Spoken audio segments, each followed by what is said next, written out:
When you think about problems with city streets, potholes are normally what you think about.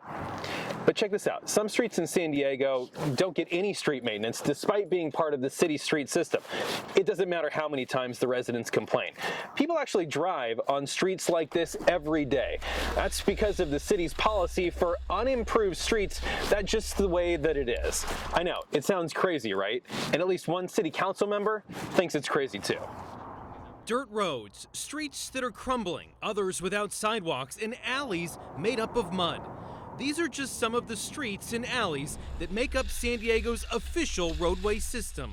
I don't like the roads. The conditions of the roads here are horrific. Damian Dillard lives off South Bancroft in the Memorial area. I've been living here for 4 years and it hasn't got any better. The street leading up to his house, if you can call it that, is dirt. When it rains, it's more like mud. People come in and, just dump their trash, dump their waste products, park their trailers. Damian Street is just one of dozens of miles of alleys and streets across San Diego that are known as unimproved. The easiest way to describe what makes them unimproved is that they are roads and alleys that weren't originally built to city standards. It unearths a really ugly reality in that we have two San Diegos, right? We don't have one San Diego. If I'm living on a dirt road in the city of San Diego and I'm paying taxes, I'm not living in America, in America's finest city. Vivian Moreno is the council member from District 8. She's Damian's representative.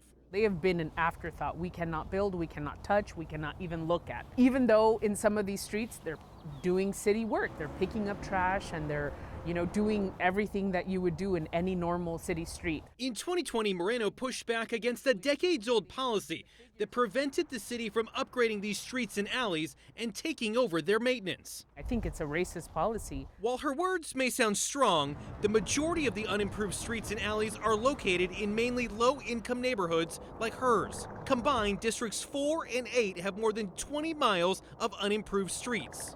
This is such a clear equity issue. It's actually almost a case study. Just a few months after Vivian Moreno called for changes, I guess that passes unanimously. The council voted unanimously to approve a new policy that allows city funds to be spent to upgrade unimproved streets and alleys. A street? It goes without saying, we should have streets and they shouldn't have potholes, right? Well, here we're saying, let us have at least a street. But passing changes is still a lot different than getting money to actually fix the streets. Just ask the residents of the unimproved Guy Street near Mission Hills. It's the city's job, and they give us a 12 to 15-year runaround. This is a citywide map of unimproved streets and alleys in San Diego. We drove through some of the neighborhoods. It's like rumble, rumble, rumble, boom, boom, boom, boom, boom, boom, boom. To get a better idea of how things look. How do we find our way there? Almost 2 years after the policy change. Hold strong. Hold strong, old car. Unimproved street. Part of the challenge, money. According to the city, on the low end, street improvements could cost $5 to $10 million. On the high end, an engineered surface, base materials, curb, gutter, sidewalks, and lighting, that'll run $10 to $15 million. Obviously the funding it's difficult. When you look at a street, you only look at the surface, but really what we have, the complexity of a street is really underneath, and that's what makes it cost more money. In Moreno's district, South Bancroft, that dirt road area where Damian lives, has already gotten $600,000 in funding.